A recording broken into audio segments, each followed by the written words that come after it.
السلام علیکم ورحمۃ اللہ وبرکاتہ۔ ناظرین محترم، ضلع پونچھ کی تحصیل سرن کوٹ کے دور دراز اور پسماندہ علاقہ ہاڑی بوڈھا میں قائم مدرسہ عثمان بن عفان رضی اللہ تعالیٰ عنہ کے زیر اہتمام ایک عظیم الشان اجلاس منعقد ہوا۔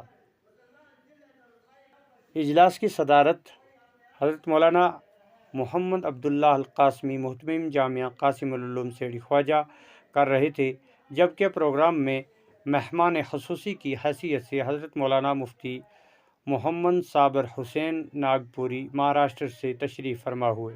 ان کے علاوہ مقرر خصوصی حضرت مولانا مفتی جعفر حسین صاحب خلیفہ مجاز، حضرت مولانا مفتی فیض الوحید صاحب بطور خاص شریک رہے۔ پروگرام 2 نشستوں پر مشتمل رہا۔ پہلی نشست میں طلبہ عزیز کا پروگرام پیش کیا گیا، جس میں بچوں نے تقاریر اور نعتہائے رسول مقبول صلی اللہ علیہ وسلم پیش کی۔ اول، دوم، سوم پوزیشن پانے والے طلبہ میں انعامات بھی تقسیم کیے گئے، جبکہ 2 خوش نصیب حفاظ کو دستار فضیلت بھی پہنائی گئی۔ اس پروگرام میں مختلف علاقوں سے بڑی تعداد میں عوام الناس نے شرکت کی۔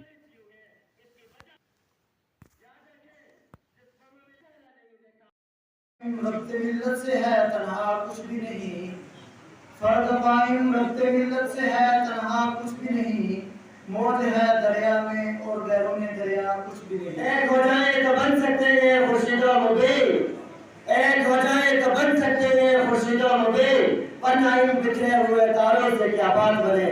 وآخر دعوانا الحمدللہ رب العالمین۔ صراط مستقیم کے شہدوں کو اگر گناہ سے روح سکونے کو سب نے رکھ کر اپنی زندگی کا ڈھانچہ درست کر لیا، آئیے ہم اور آپ کی اللہ تعالیٰ سے دعا کریں کہ وہ ہمیں دوسری طرح سے بچائے۔ حبیب صاحب نبل اللہ مرقدہ کے خلیفہ مجاز بھی ہیں، اپنے ایک ساتھی اور خون ہوں کہ بس وہ پیش کیے بغیر انہوں نے دعوت کو قبول کیا۔ اولاد حضرت مولانا عبداللہ صاحب ہیں، جو ہمارے اس مدرسے کی نشأت ثانیہ کے بانی بھی ہیں۔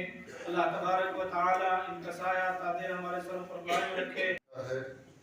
سوچتا ہے تو اللہ تعالیٰ اس کے کام کو، اس کی سوچ اور فکر کو ضائع نہیں کرتے، کیونکہ مخلص آدمی جب بھی کوئی کام کرتا ہے سوچتا ہے اپنے آپ کو نہیں، اپنے آپ کے فائدے کے لیے نہیں بلکہ دوسروں کے فائدے کے لیے وہ کام کرتا ہے، سوچتا ہے۔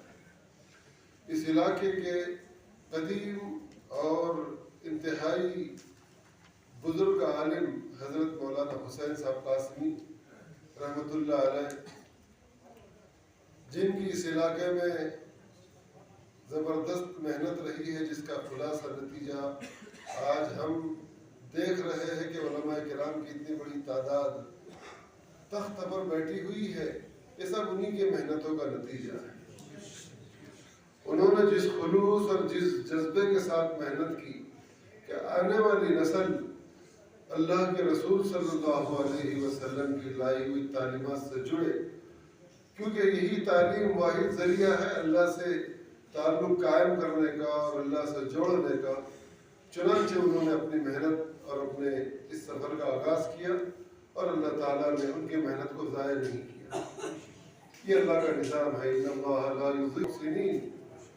محسن وہی مخلص ہی کو کہا جاتا ہے جو اپنے ہر عمل میں یہ دیکھتا ہے کہ میں اپنے رب کو دیکھ رہا ہوں۔ اس تصور اور اس نظریے کے ساتھ جب وہ چلتا ہے، ظاہر بات ہے اس میں کتنا خلوص ہوگا، کتنی للہیت ہوگی۔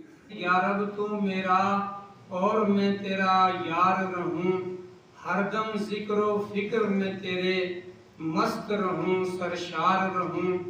ہوش رہے نہ مجھ کو کسی کا تیرا مگر ہوشیار رہوں، ہوش رہے نہ مجھ کو کسی کا تیرا مگر ہوشیار رہوں، ہر دم ذکر و فکر میں تیرے مست رہوں، سرشار رہوں۔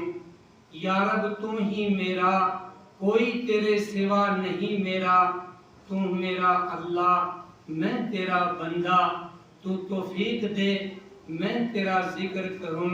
اے میرے داتا، اے میرے مالک، اے میرے خالق، اے میرے مولا، شہنشاہ دو عالم تو ہے، سب سے ہے تیری سرکار عالی، شان تیری ہر آن نرالی، گاہ جمالی گاہ جلالی، یا اللہ لا الہ الا اللہ، لا الہ الا اللہ، لا الہ